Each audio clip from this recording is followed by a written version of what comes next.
kita ikuti materi dari Ibu Sylvia.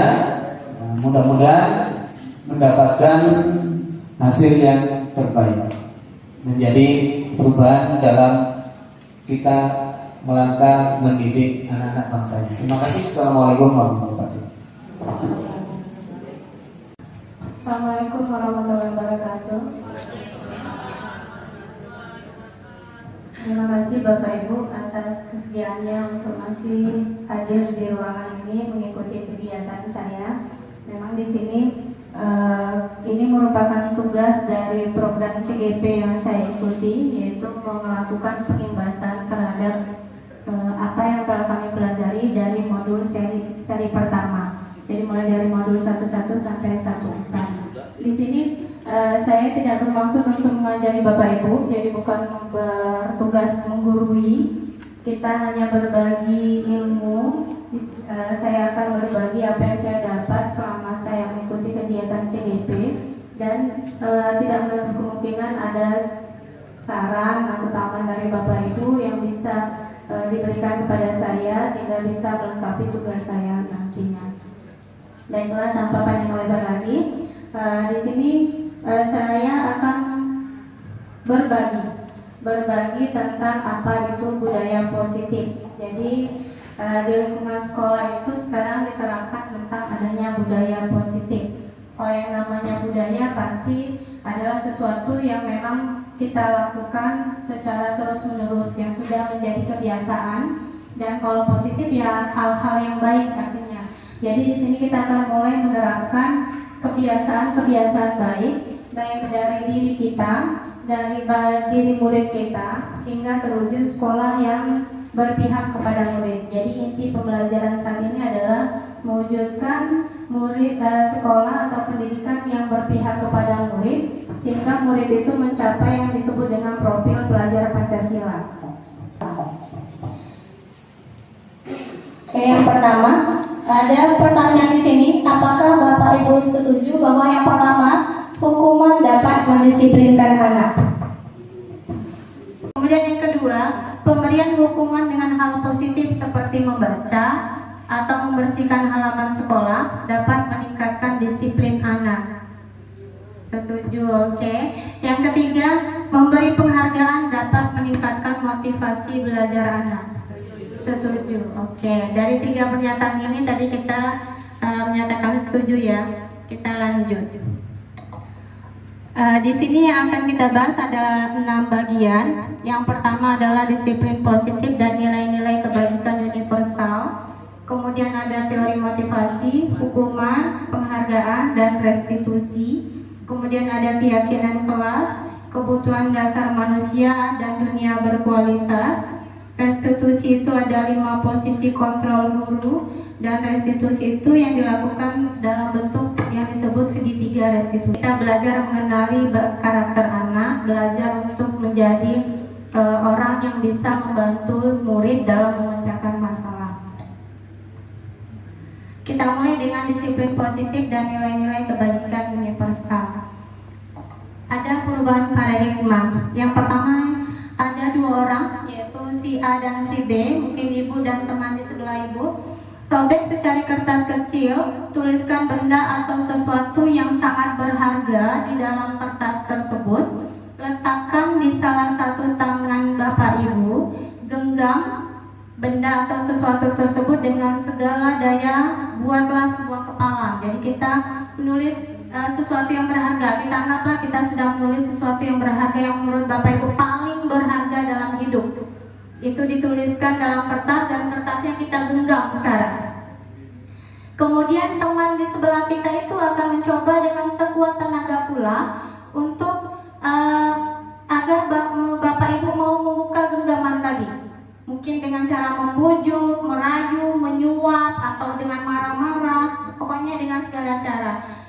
Dari permasalahan ini tadi, kalau sesuatu yang Bapak Ibu genggam tadi adalah hal yang paling berharga, akankah Bapak Ibu membuka genggaman Bapak Ibu terhadap teman Bapak Ibu tadi? Tidak. Kenapa tidak? Karena paling berharga tadi, Ibu ya. Kita tadi tidak akan membuka genggaman kita, karena itu adalah hal yang paling berharga. Walau dengan cara marah-marah tadi kawannya, walau mungkin dengan uang kasih duit 1 juta mungkin, karena mungkin yang kita genggam tadi lebih berharga dari itu, ya kan? Kalau misalnya kita genggam tadi adalah anak kita, dengan duit 5 juta maukah kita melepaskan anak kita ke orang lain? Tentu tidak kan? Nah itu, jadi apa yang kita genggam tadi adalah sesuatu yang paling berharga. Jadi tidak akan mungkin rasanya kita melepas genggaman kita tadi. Nah dari situ tadi kita bisa melihat bahwa apa yang kita miliki, apa yang kita punya tadi, kitalah yang dapat mengontrolnya. Mau kita bagi ke orang lain atau tidak. Maka yang di sini adalah ada perubahan paradigma teori kontrol dari Dr. William Glasser. Ada ilusi yang pertama, guru dapat mengontrol murid. Jadi ini sebenarnya adalah sebuah ilusi. Ilusi itu apa ya Bapak Ibu? Ilusi itu sesuatu yang masih dalam bentuk khayalan gitu nah. Karena kenyataannya memang seperti itu. Kita tidak bisa mengontrol murid kita. Kemudian yang kedua, ilusi bahwa kritik dan membuat orang merasa bersalah dapat menguatkan karakter. Membuat orang merasa bersalah, akhirnya dia dapat memiliki karakter yang lebih kuat, itu merupakan ilusi. Kemudian semua penguatan positif, efektif dan bermanfaat. Kemudian ilusi yang keempat, ilusi bahwa orang dewasa memiliki hak untuk memaksa. Jadi itu merupakan ilusi. Jadi tidak ada istilah namanya bahwa kami lebih dewasa, kami berhak mengatur kamu karena kamu lebih kecil, tidak. Atau kami lebih senior, kami berhak mengatur kamu karena kamu junior, tidak. Jadi karena tadi setiap kita memiliki posisi kontrol terhadap diri kita masing-masing. Jadi apa yang kita punya, apa yang kita miliki, kita sendirilah yang berhak untuk memberikan kepada orang lain atau tidak, untuk menyampaikan kepada orang lain atau tidak, untuk melakukan sesuatu atau tidak. Kita sendiri yang memiliki kontrolnya. Di sini ada perubahan paradigma stimulus respon atau yang disebut dengan teori kontrol. Stimulus respon yang pertama, realitas atau kebutuhan kita sama. Kalau dulu dikatakan bahwa kebutuhan murid itu sama. Kenyataannya sekarang kebutuhan setiap murid itu berbeda. Kebutuhan setiap murid berbeda. Nanti kita akan bahas tentang kebutuhan murid. Kemudian semua orang melihat hal yang sama. Itu paradigma lama tentang stimulus respon. Yang terbaru untuk teori kontrol, setiap orang memiliki gambaran berbeda. Sebenarnya itu sudah dari dulu, cuma kita tidak menyadarinya. Jadi setiap orang punya gambaran berbeda terhadap satu hal. Misalnya saja kita punya satu kasus siswa. Mungkin pandangan dari guru A terhadap siswa itu akan berbeda dengan pandangan guru B yang mengetahui alasan siswa tersebut melakukan kasus tadi. Jadi ada latar belakang yang memiliki perbedaan antara pandangan setiap orang. Yang ketiga, kita mencoba mengubah orang agar berpandangan sama dengan kita. Biasanya itu kita lakukan terhadap murid kita. Kita memaksa murid kita agar berpikiran sama dengan kita. Mau dia mampu atau tidak tanpa kita memandang kompetensi yang mereka miliki, tapi kita sadari kita sedikit memaksa mereka untuk bisa berpikiran sama dengan kita. Yang kedua, semua perilaku itu memiliki tujuan. Jadi kalau misalnya murid kita ternyata tidak, saya sendiri saja, jika murid itu tidak mau belajar dengan saya, dia main, mungkin dia punya tujuan. Nah di situ nanti ada tugas kita dalam posisi kontrol nanti untuk mengetahui apa tujuan dia melakukan itu di dalam kelas. Kemudian yang berikutnya, orang lain bisa mengontrol saya. Ternyata kan tidak. Tadi seperti apa yang kita genggam tadi, ternyata walaupun dibujuk, dirayu, disuap, tidak bisa orang lain untuk meminta apa yang kita miliki. Karena yang bisa mengontrol diri kita adalah kita sendiri. Jadi hanya Anda yang bisa mengontrol diri Anda. Yang berikutnya, saya bisa mengontrol orang lain. Ini juga tidak. Walaupun kita kasih suap tadi sama kawan kita bayar, kita marahi, tetap dia tidak mau membuka tangannya. Karena artinya kita tidak bisa mengontrol orang lain. Yang berikutnya, Pemaksaan ada pada saat bujukan gagal. Jadi setelah misalnya tadi dibujuk tidak bisa, disuap tidak bisa, akhirnya ada pemaksaan, ada emosi ikut di situ. Yang ada saat ini teori kontrol itu yang diperlukan adalah kolaborasi dan konsensus menciptakan pilihan-pilihan baru. Jika kita tidak bisa meminta anak mengikuti apa yang menjadi peraturan atau keyakinan kelas atau kesepakatan kelas, maka kita lakukan kolaborasi.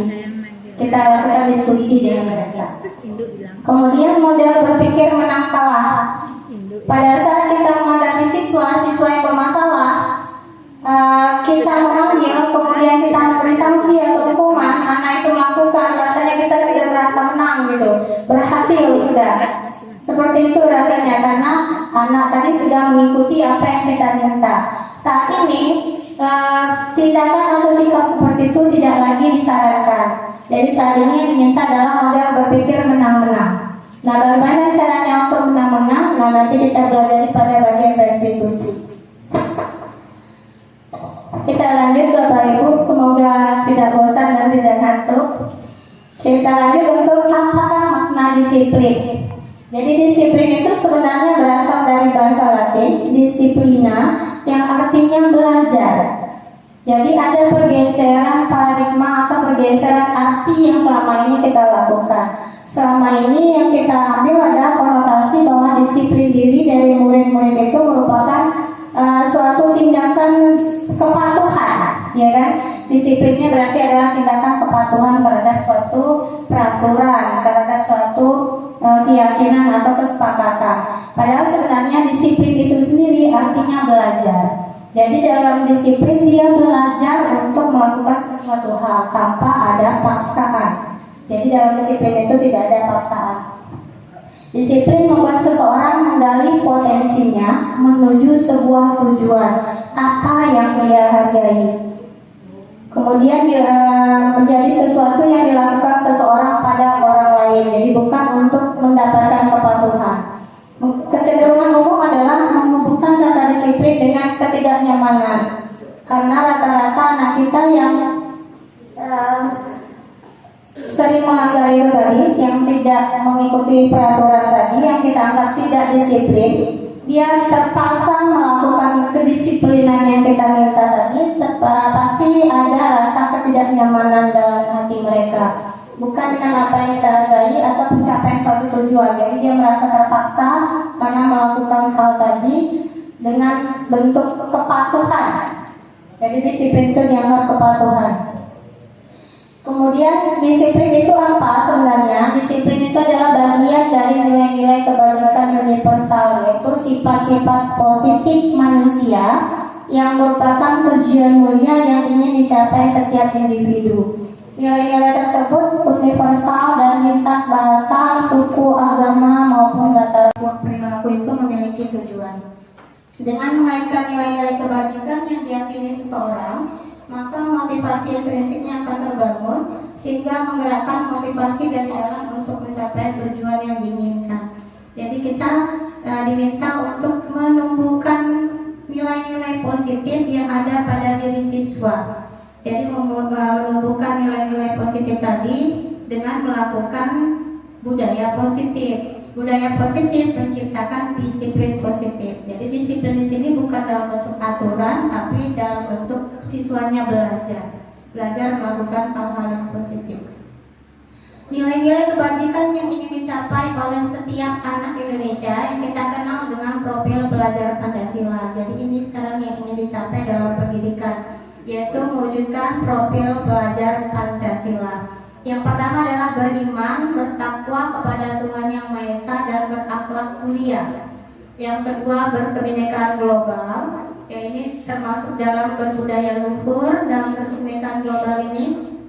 Kemudian mandiri, gotong royong, bernalar kritis dan kreatif.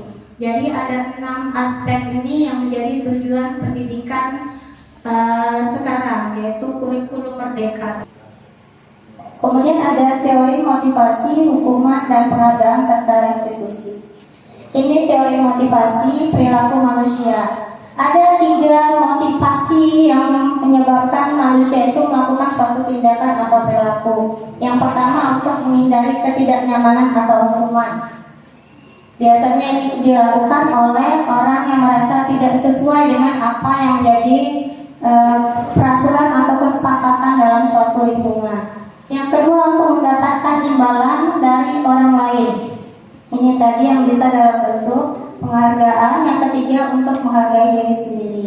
Jadi yang pertama dan yang kedua itu adalah motivasi eksternal dari orang lain, yaitu karena supaya tidak dimarahi, maka akhirnya melakukanlah budaya positif tadi. Supaya tidak melanggar, maka melakukanlah budaya positif walaupun dengan perasaan tidak nyaman. Kemudian supaya dapat hadiah, supaya dapat pujian, supaya dapat penghargaan dari orang lain, nah itu termasuk motivasi eksternal juga. Melakukannya karena ada sesuatu, mengharapkan imbalan. Yang terbaik adalah melakukan sesuatu itu dalam bentuk motivasi internal dari dalam diri sendiri, yaitu karena kita menghargai diri sendiri, maka kita mengikuti peraturan. Karena kita menghargai diri sendiri, maka kita mau melakukan apa yang dilakukan orang dalam kebaikan.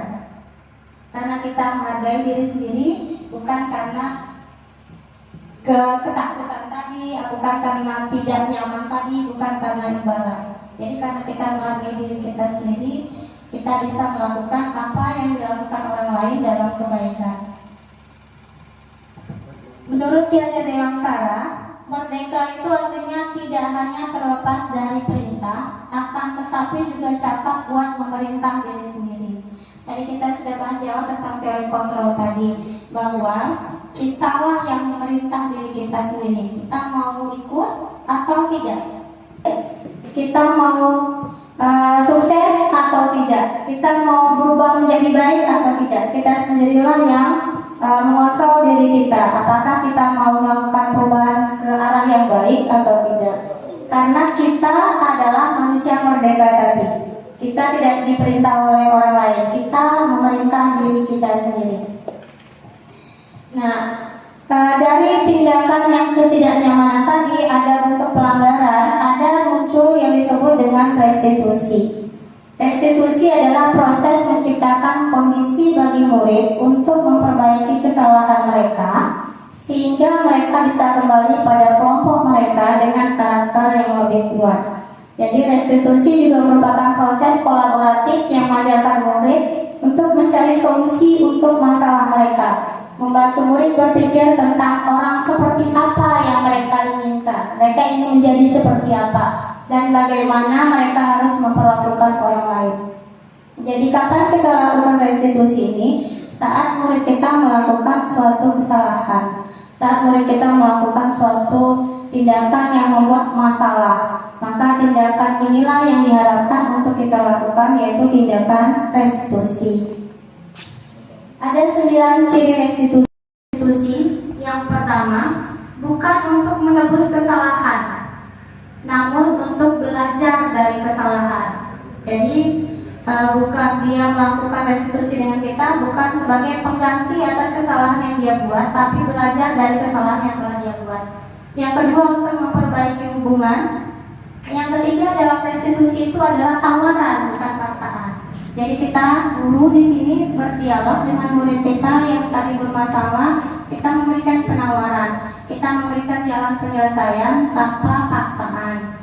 Yang keempat, restitusi menuntun untuk melihat ke dalam diri. Setiap individu, setiap murid itu sebenarnya punya hal-hal baik dalam dirinya yang belum muncul. Nah, tugas kita lah sebagai guru untuk memunculkan hal-hal baik tadi. Caranya yaitu dengan mengadakan dialog. Dialog ini yang disebut dengan restitusi tadi. Kemudian yang kelima, restitusi mencari kebutuhan dasar yang mendasari tindakan. Yang keenam, restitusi diri adalah cara yang paling baik. Jadi restitusi ini adalah cara yang paling baik dibanding kita memberikan hukuman atau sanksi. Karena dengan restitusi kita melibatkan murid itu dalam menemukan sendiri bagaimana cara dia mengatasi masalah atau kesalahan yang dia buat. Jadi dia menemukan sendiri, bukan kita yang menentukan kamu harus si A ini harus A, B, C, D, E supaya besok kamu tidak lagi mengulang, tidak. tapi dia sendiri yang menentukan apa yang harus dia lakukan. Kemudian restitusi fokus pada karakter, bukan tindakan, dan restitusi fokus pada solusi. Ini tadi solusi yang ditemukan oleh muridnya sendiri. Kemudian restitusi mengembalikan murid yang berbuat salah pada kelompoknya. Jadi tidak ada lagi namanya kita memisahkan siswa yang bermasalah tadi, kita asinkan atau kita judge dia bahwa dia ternyata tidak bisa. Nah, kita berikan dia restitusi bersama dia sendiri yang menemukan bagaimana cara dia menangani atau memecahkan masalahnya. Nanti dia akan sama dengan temannya yang lain. Kemudian ada keyakinan kelas. Keyakinan kelas ini sama seperti kesepakatan kelas. Mengapa tidak peraturan saja? Kenapa harus keyakinan kelas? Karena selama ini kita tahu adalah peraturan yang harus ditaati. Kalau tidak mentaati berarti dia sudah melanggar. Akhirnya keluarlah sanksi. Nah, yang disebut dengan keyakinan kelas adalah mengapa kita memiliki peraturan harus menggunakan helm mengendarai kendaraan roda 2. Kita kan ada peraturan menggunakan helm saat kita mengendarai. Misalnya seperti Mae lah, Mae kalau walaupun tanpa ada polisi dia tetap pakai helm, ya Bu Mae ya? Nah, karena adanya keyakinan di dalam diri Bu Mae bahwa helm itu melindungi. Kita yang tidak memakai helm pada saat berjalan berarti belum ada keyakinan dalam diri kita. Saya sendiri juga belum ada keyakinan dalam diri bahwa helm itu melindungi. Kalau sore sudah ada pakai helm. Nah, itu yang disebut dengan adanya keyakinan pada saat kita melakukan suatu tindakan peraturan tadi. Perlu ada keyakinan, bukan karena kita takut untuk melanggar peraturan, tapi karena ada keyakinan bahwa sesuatu itu dibuat adalah untuk kebaikan. Sama seperti keyakinan kenapa kita punya ada peraturan 3M, kita pakai masker, mencuci tangan, jaga jarak. Saat kita sesama kita yakin tadi karena keyakinan kita tidak ada yang COVID, kita tidak ada pakai masker. Tapi saat kita ke mall misalnya, kita pakai masker karena kita tidak tahu siapa yang kita temui di sana. Kita ada keyakinan bahwa orang yang kita temui ini belum tentu bebas COVID. Sementara di sini kita yakin bahwa kita semua bebas COVID, sehingga kita tidak memakai masker. Padahal peraturannya wajib memakai masker. Karena keyakinan tadi yang mempengaruhi tindakan kita. Kemudian mengapa kita memiliki peraturan harus datang tepat waktu pada saat mengikuti pelatihan? Bapak Ibu kan pernah ikut pelatihan, kita datang hadir sebelum instrukturnya datang. Padahal sebenarnya walaupun kita terlambat, instruktur tidak ada marah-marah sama kita. Ada mungkin ya Bu, kenapa terlambat itu keluar? Mungkin seperti itu. Tapi karena ada keyakinan kita menghargai instruktur, kita datang sebelum instruktur. Keyakinan itu yang mempengaruhi tindakan kita tadi. Kemudian untuk melakukan keyakinan-keyakinan tadi perlu adanya motivasi intrinsik atau motivasi dari dalam diri kita, yaitu tentang nilai-nilai atau keyakinan-keyakinan yang lebih menggerakkan seseorang dibandingkan mengikuti serangkaian peraturan-peraturan. Jadi perlu ada keyakinan diri dulu, baru peraturan tersebut secara tak langsung akan dijalani dengan senang hati tanpa ada paksaan. Ini adalah lingkaran tentang budaya positif. Awalnya ada peraturan kelas. Mungkin kurang jelas saya tulisan Bapak Ibu.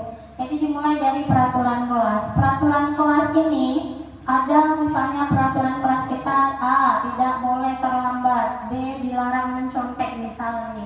Nah, dalam mewujudkan peraturan kelas tadi, kita buat keyakinan kelas. Keyakinan kelas ini kita ajak siswa kita. Saya sudah membuat di kelas saya. Mungkin Bapak Ibu wali kelas bisa membuat di kelas Bapak Ibu.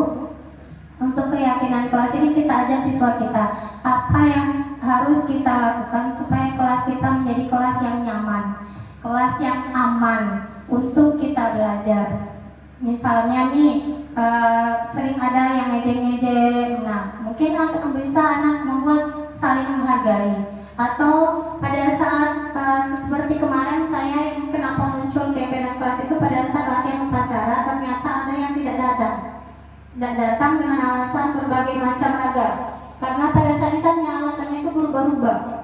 Mungkin karena tidak adanya rasa mau kerjasama tadi. Maka kita munculkanlah keyakinan kelas, harus ada rasa kerjasama, muncul kekompakan. Nah, itu bisa kita buat dan kita pasang di dinding kelas kita agar anak itu bisa membaca terus. Itu yang harus dia lakukan agar kelasnya menjadi kelas yang nyaman dan aman.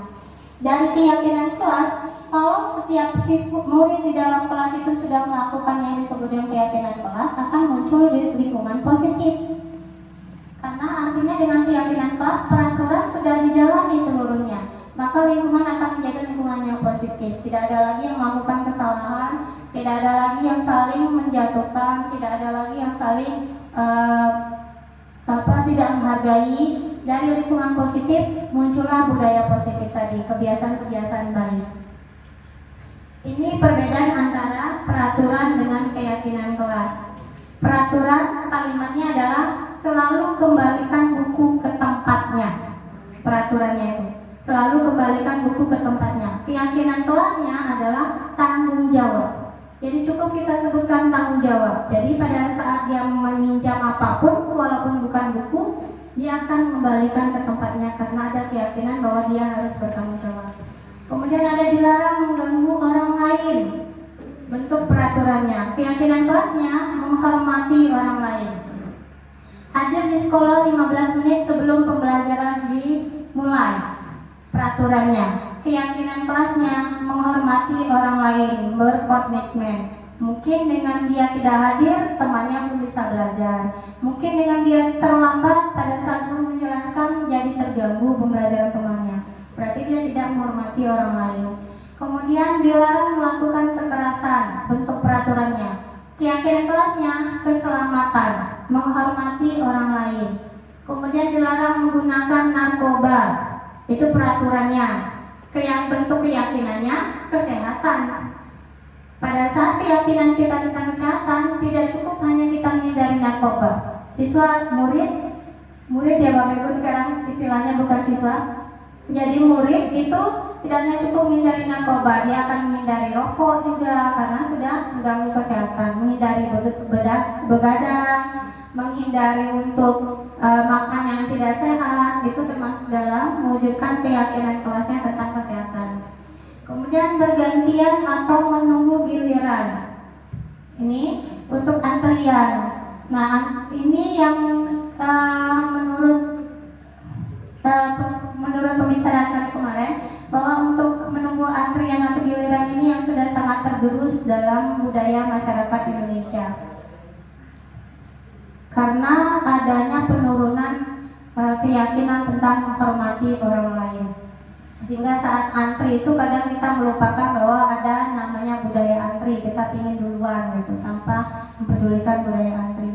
Kemudian gunakan masker, ini peraturannya. Keyakinannya tadi kita menjaga kesehatan, keselamatan. Sama tadi seperti yang saya jelaskan, saat kita berada di luar kita gunakan masker karena kita yakin bahwa belum tentu di luar ini aman, belum tentu keselamatan kita terjamin. Kemudian peraturan yang berikutnya, jangan berlari di kelas atau koridor. Peraturannya tidak boleh berlari di kelas atau koridor. Itu sering kita berikan pada terutama siswa yang berada di kelas atas karena bisa mengganggu di bawah posisinya. Tapi kalau kita membuat keyakinan kelas tentang keselamatan dan keamanan, mereka mungkin akan mulai menyadari bahwa apa yang mereka lakukan adalah sama. Tadi ada kan kalimat pertanyaan pertama saya, apakah dengan memberi penghargaan dapat membuat murid kita melakukan sesuatu hal? Itu kita memberi penghargaan sebenarnya adalah bentuk penghukuman, dihukum oleh penghargaan. Maksud yang dihukum oleh penghargaan di sini adalah dengan adanya penghargaan terhadap dia, maka dia menjadi suatu beban dalam melakukan tindakan bahwa dia harus melakukan itu lagi karena ada penghargaan tadi. Kenapa penghargaan yang dihukum oleh penghargaan ini dianggap kurang tepat? Yang pertama, punya pengaruh jangka pendek dan jangka panjang. Kemudian penghargaan itu merupakan sebenarnya bentuk menghukum secara tidak langsung. Penghargaan mengurangi ketepatan, penghargaan tidak efektif, penghargaan merusak hubungan. Ini yang disebut merusak hubungan seperti ini Bapak Ibu. Pada saat kita memberi tugas di kelas, ada siswa yang sudah duluan dapat selesai, kita kasih dia permen misalnya, kita kasih dia coklat. Penghargaan menurut kita tadi. Padahal dengan dia mendapat permen atau coklat, dia mungkin akan mendapat tindakan yang tidak nyaman dari temannya. Oh yolah, kok kan cinta kok ini. Akhirnya hubungan pun rusak gara-gara disebut dengan penghargaan dapat merusak hubungan. Kemudian penghargaan menurunkan kualitas. Setelah murid itu mendapat penghargaan, biasanya dia akan merasa sudah stuck di situ saja. Dia cukup sampai di situ saja, dia sudah benar menurut guru. Jadi dia tidak perlu lagi meningkatkan kualitasnya. Kemudian penghargaan mematikan kreativitas. Saat kita memberi penghargaan, murid beranggapan dia sudah sukses sampai pada tingkat puncak, padahal sebenarnya belum. Dengan adanya penghargaan, dia akan beranggapan dia tidak perlu lagi mengembangkan apa yang dia punya, sehingga mematikan kreativitas. Kemudian penghargaan mengurangi motivasi intrinsik. Akan berbeda dengan murid yang tidak kita beri penghargaan. Dia akan selalu berusaha untuk mewujudkan apa yang dia punya supaya bisa berhasil, walaupun tanpa penghargaan. Jadi itu yang disebut dengan dihukum oleh penghargaan. Mungkin selama ini kita sama lah, saya juga seperti itu beranggapan bahwa dengan mengasih penghargaan berarti kita menghargai orang murid, memberi dia motivasi. Ternyata itu salah. Saat setelah dikaji, ternyata itu adalah tindakan yang salah. Di sini ada, nah ini tadi yang disebut Ibu Sofi. Ada tindakan pemberian sanksi, mencatat 100 kali di dalam buku kalimat saya tidak akan terlambat lagi karena terlambat ke sekolah. Itu adalah bentuk hukuman. Kemudian lari mengelilingi lapangan basket 2 kali karena terlambat hadir di sekolah. Itu juga merupakan bentuk hukuman. Kemudian murid diminta untuk push up 15 kali karena tidak menggunakan masker ke sekolah. Itu juga merupakan bentuk hukuman. Mengganti kertas tugas teman yang telah dicoret-coret, itu konsekuensi. Ada perbedaan antara hukuman dengan konsekuensi. Membersihkan tumpahan air di meja tulis karena tersenggol pada saat belajar, itu adalah konsekuensi. Tanggung jawab, konsekuensi itu adalah bentuk tanggung jawab yang dia lakukan karena kesalahannya. Murid disuruh untuk mengenakan sepatu seharian di sekolah karena tidak mengenakan sepatu seharian di sekolah karena tidak mengenakan sepatu hitam. Itu bentuk hukuman. Lari mengelilingi lapangan basket 2 kali karena terlambat 10 menit untuk pelajaran PJOK, konsekuensi. Jadi beda antara yang tadi lari mengelilingi lapangan basket 2 kali karena terlambat hadir di sekolah dengan lari yang terlambat karena terlambat pelajaran PJOK. Terlambat pelajaran PJOK, dia diperbolehkan lari, itu konsekuensi, sanksinya, tanggung jawabnya terhadap pelajarannya. Tapi saat kita menyuruh dia lari pada saat dia terlambat, itu tidak ada hubungannya, maka dia disebut dengan hukuman. Saat ini guru diminta untuk menghindari pemberian hukuman terhadap murid. Di sini ada bentuk identitas gagal dan identitas sukses. Identitas gagal itu adalah bentuk hukuman tadi. Hukuman itu sesuatu yang menyakitkan yang harus terjadi. Apa yang kita kasih ke murid, apa yang kita terima dari orang lain yang berupa hukuman itu pasti menyakitkan. Kemudian tidak nyaman untuk murid atau anak untuk jangka waktu panjang. Kemudian memang dalam bentuk hukuman mungkin kita beranggapan bahwa korban mendapatkan keadilan. Padahal sebenarnya tidak. Kemudian murid atau anak akan tersakiti, ada perilaku pasif agresif meningkat. Dengan kita memberi hukuman, mungkin akan timbul jiwa pemberontak dari dalam. Dia akan mengulang kembali karena tadi ada hukuman tadi, ada jiwa sudah besok ulang lagi kata dia. Karena bentuk hukuman tadi menyakitkan, sehingga dia menganggap dia harus memberi tantangan kepada si pemberi hukuman. Kemudian sistem tidak akan berjalan bila murid tidak takut.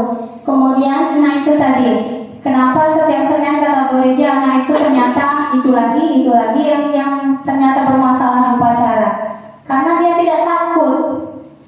Dia tidak takut dengan hukuman yang diberikan tadi. Santai, dan disuruh tegak di lapangan sejam itu dia santai, ketawa-tawa. Dia tidak takut. Sehingga sistem yang kita berikan tidak akan berjalan. Kemudian berlaku hanya pada sebuah institusi, tidak berlanjut pada kehidupan nyata. Ini maksudnya kita menghukum murid di sekolah karena terlambat. Mungkin di sekolah dia sudah berlaku, tapi saat dia di rumah tidak berlaku lagi. Mungkin dia akan terlambat dalam kegiatan lingkungan masyarakat, tidak mau ikut di kegiatan lingkungan masyarakat. Kemudian peraturannya adalah kalimatnya itu biasanya dimulai dengan kamu harus, kamu wajib, kalimatnya seperti itu. Sehingga murid atau anak akan membenci peraturan karena ada hukuman tadi.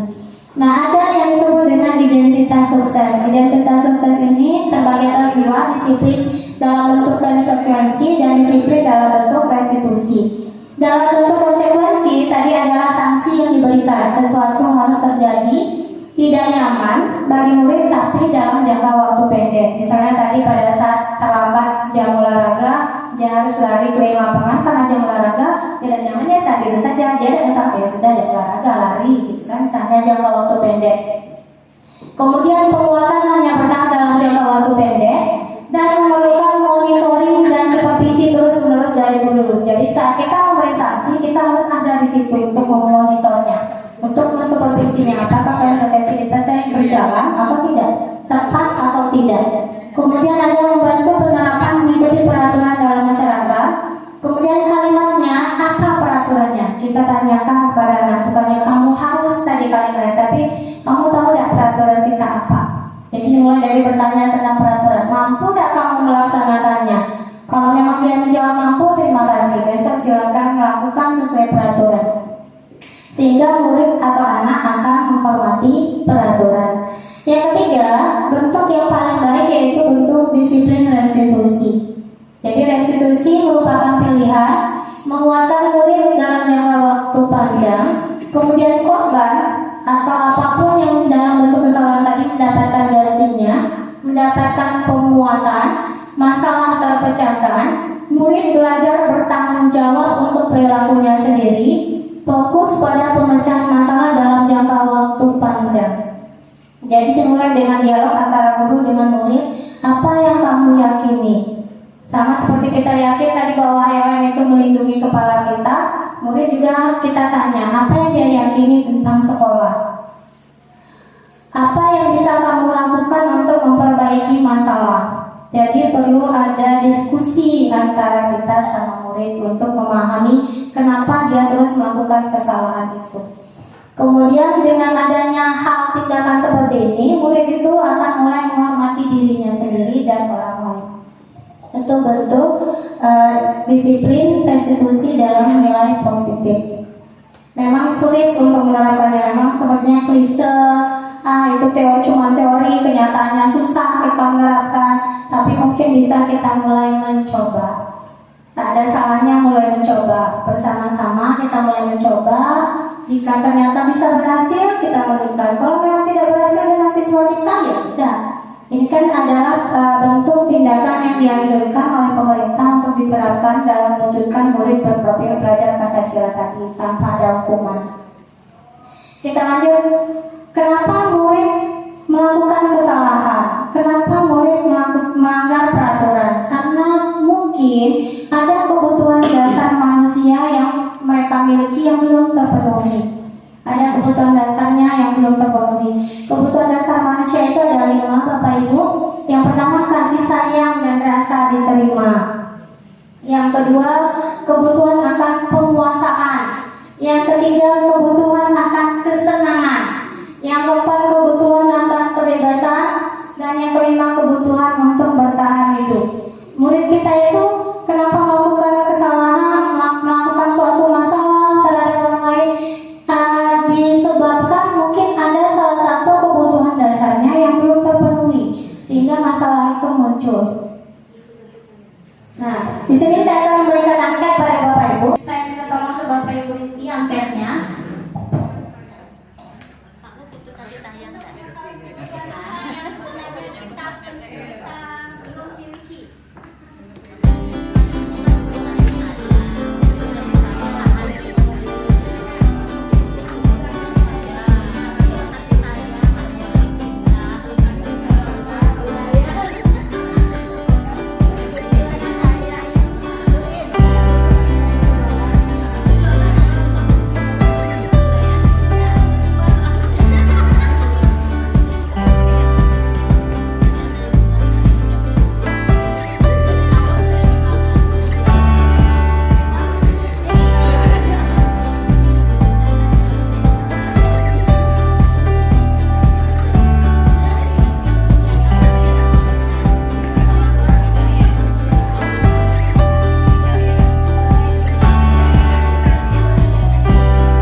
penguasaan. Penguasaan di sini artinya butuh pengakuan dari orang lain.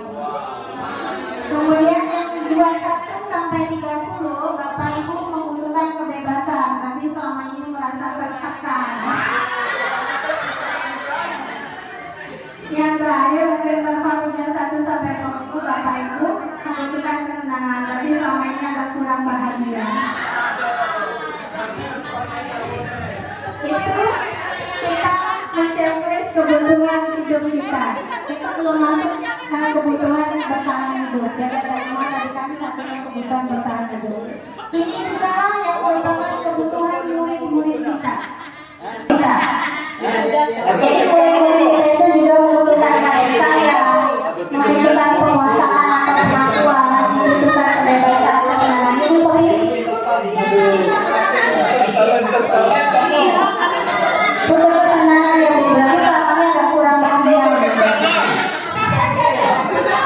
Tapi kita jalan-jalan Bu. Iya.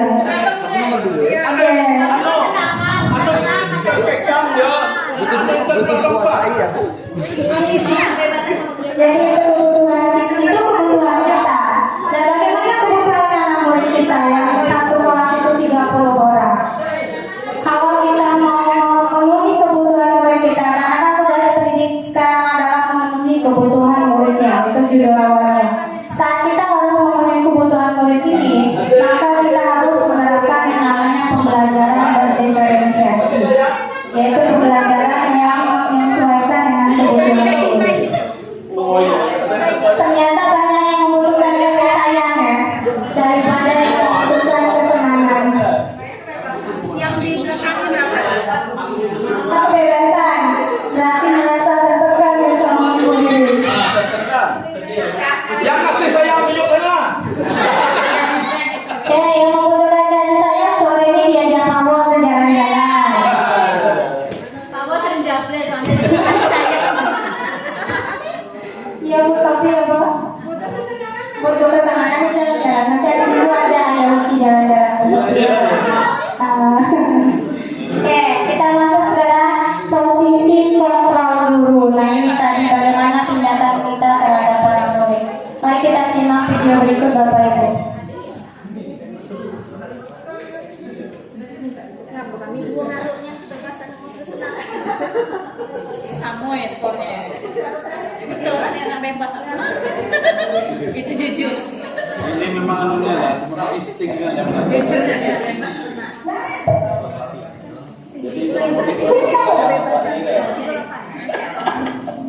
Selamat pagi Bu. Kamu terlambat. Kamu deh pasti terlambat. Mirip Sakayu.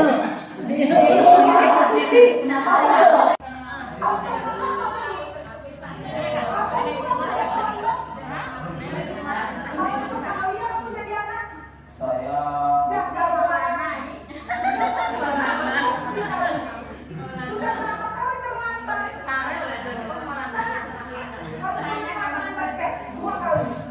kenapa saya harus ke lapangan basket Bu? Kenapa? Kamu berani-beraninya jawab. Sudah terlambat, masih berani jawab pula. Sekarang, keliling lapangan basket 5 kali sekalian. Biar kamu cepat pergi sana ke lapangan basket. Posisi pembelok biasanya berbicara dengan nada tinggi, menghardik, menunjuk-nunjuk. Nah ini salah satu posisi kontrol. Ini disebut dengan posisi kontrol penghukum. Jadi dia tidak mau menerima penjelasan apapun, langsung mengasih hukuman tanpa babi bu lagi dan dengan nada yang agak sedikit tinggi. Kemudian dengan tindakan yang tidak menyenangkan seperti menunjuk-nunjuk anak, atau mungkin ada tindakan lain yang lebih dari sekedar menunjuk. Posisi pertama.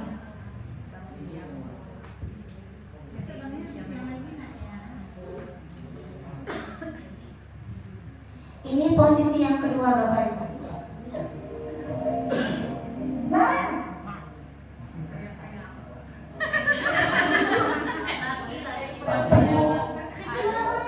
Naren, kamu kenapa terlambat banget, Nak? Ya kan, Naren. Kamu senang ya bikin ibu susah ya? Kamu terlambat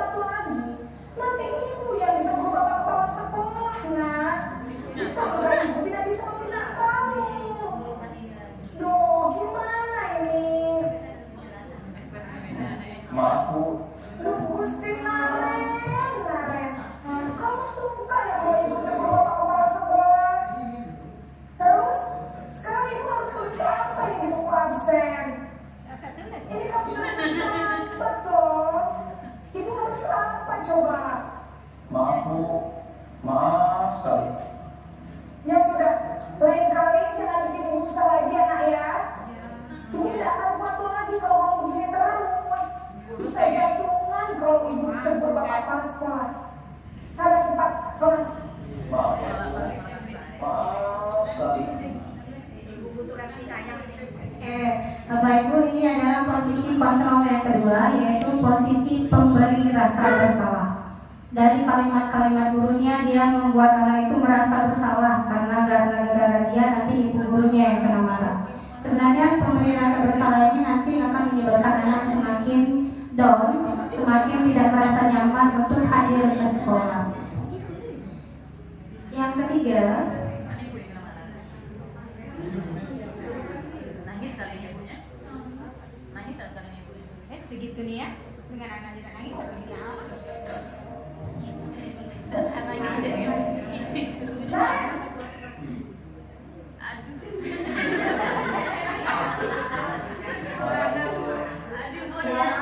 Sudah jauh dari ya sayang. Iya Bu, ibu saya lupa bangunkan saya Bu. Kamu kalau menyalahin kamu kan anak yang larinya paling kencang. Kok terlambat sih? Iya Bu, saya memang terlambat bangun tadi. Jadi biarpun saya kencang, tetap nggak kejar Bu. Ya sudah sana, nanti lain kali larinya lebih kencang lagi ya, biar gak terlambat lagi. Bikin seneng ibu, demi ibu, bisa kan? Bisa Bu. Ya sudah sana sekolah, ini dengan saya bisa absen kamu. Ada tes aja. Ini adalah posisi kontrol yang ketiga, posisi sebagai teman.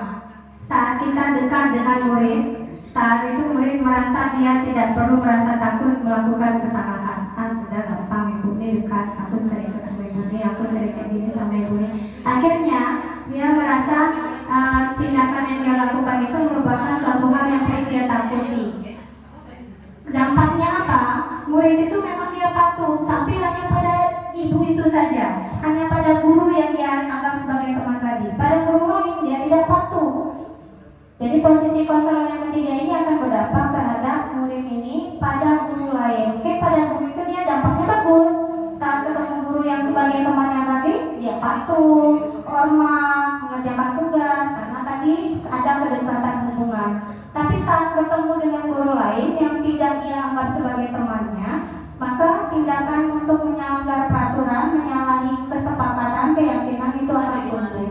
Jadi untuk posisi kontrol yang ketiga ini pun tidak disarankan untuk kita gunakan.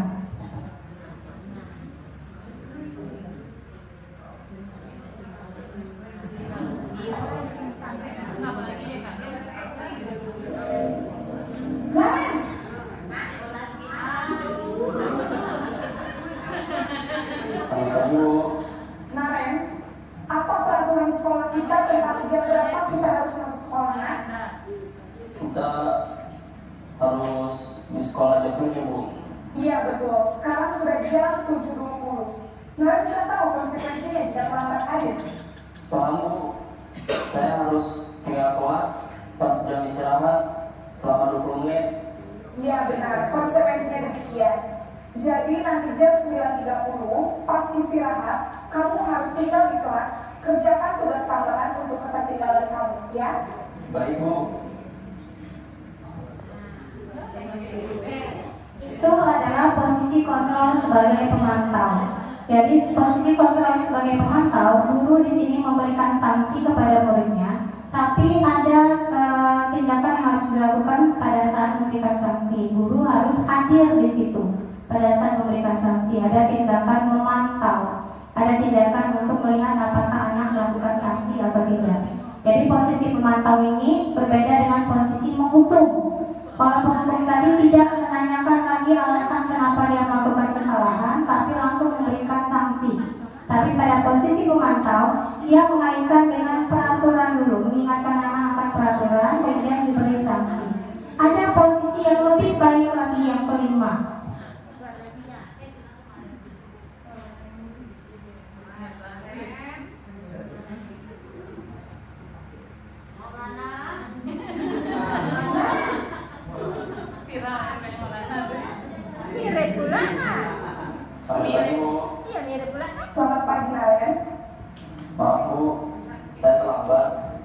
sekolah masuknya jam 7, sekarang sudah jam 7.20. Jadi sekarang bagaimana ini Karen? Maaf Bu, saya lupa alarm saya semalam. Baiklah, menurut kamu, keyakinan sekolah yang mana yang perlu kamu tingkatkan? Menghargai diri sendiri dan orang lain mungkin ya Bu. Setuju. Jadi, apakah Karen meyakini prinsip saling menghormati tersebut? Iya Bu, saya meyakininya. Apakah Karen bersedia memperbaiki masalah keterlambatan ini? Bersedia Bu. Bagaimana kamu akan perbaiki masalah keterlambatan ini? Saya akan coba untuk tidak lupa menyetel alarm saya Bu. Baik, kalau Karen lupa setel alarm di rumah, ada orang yang kira-kira bisa bantu mengingatkan tidak? Ada Bu, kata saya, Kak Emma. Ada lagi selain Kak Emma? Selain Kak Emma, ada ibu saya. Baik, jadi yang menentukan Karen adalah Kak Emma dan ibu ya. Kira-kira akan mulai set alarm kapan Karen? Setelah pulang sekolah, akan segera saya lakukan. Baik, jadi Karen akan setel alarm untuk bangun besok pagi dan akan diingatkan oleh kakak dan juga Karen. Ada lagi yang mungkin perlu dilakukan Karen agar tidak terlambat bangun lagi? Tidak ada Bu. Baik Karen, terima kasih untuk bersama kamu. Sekarang kamu kembali ke kelas untuk belajar. Baik Bu, terima kasih.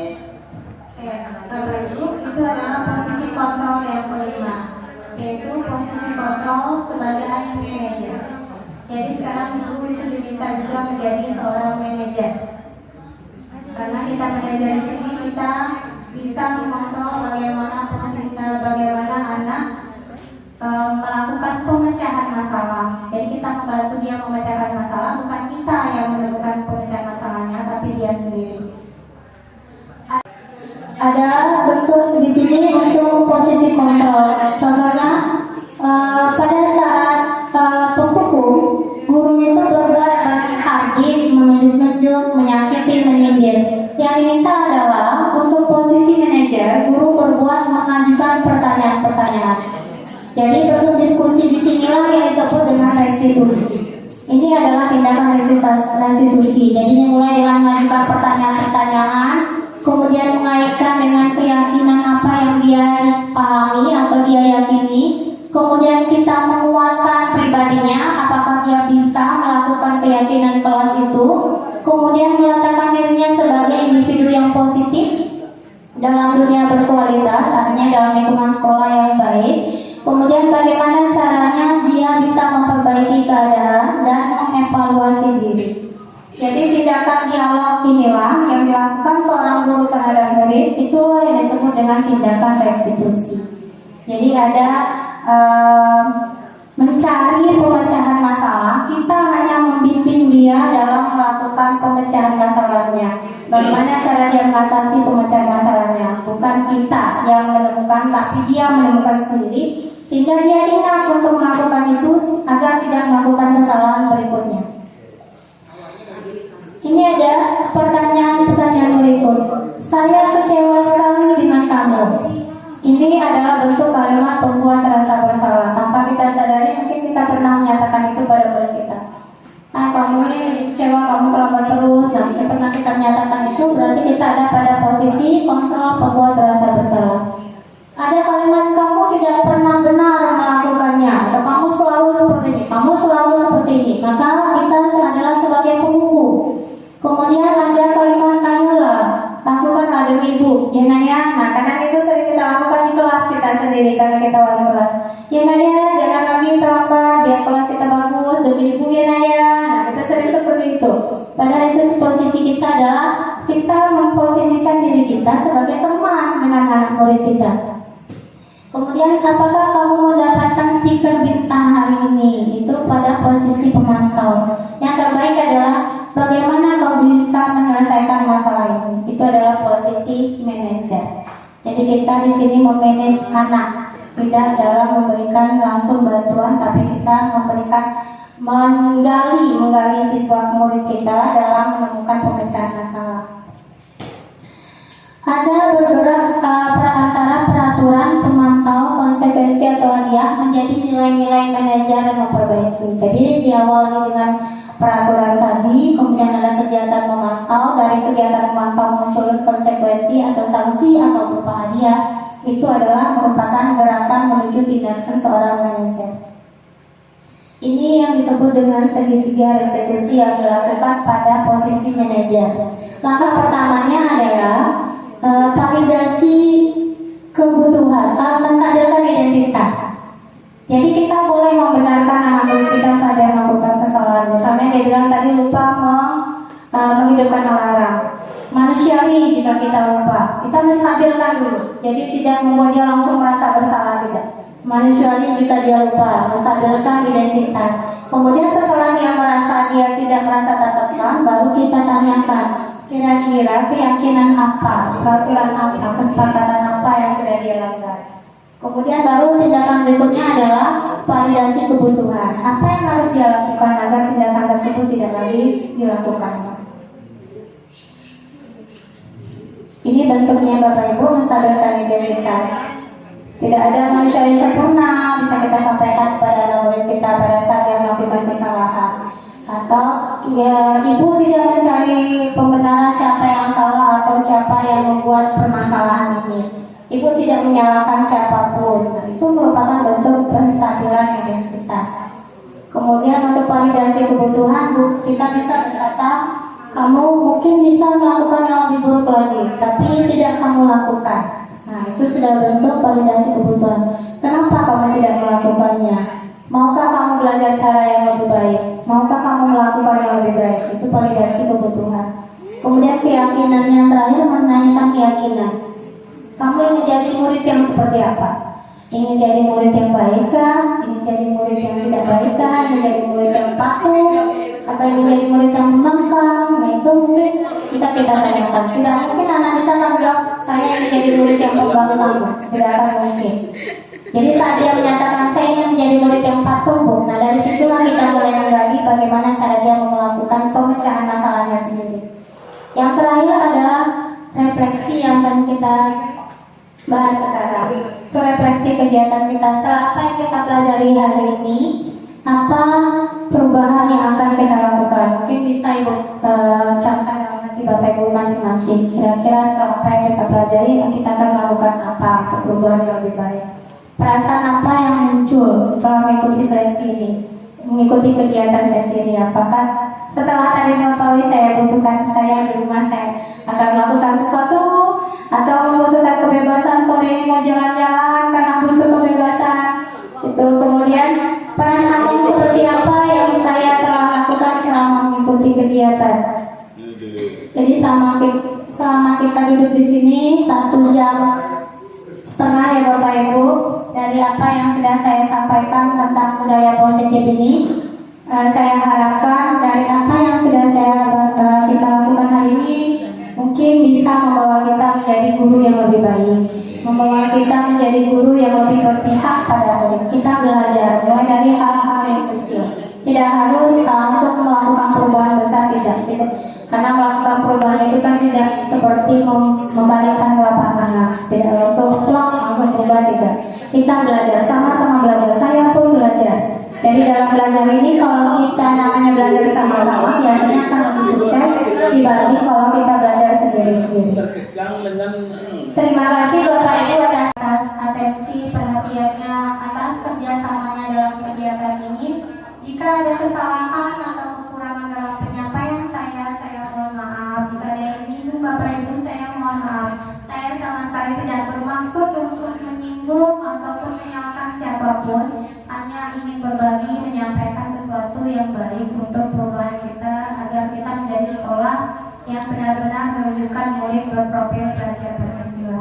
Sekali lagi saya ucapkan terima kasih Bapak Ibu. Saya akhiri. Wabillahi taufiq wal hidayah. Wassalamualaikum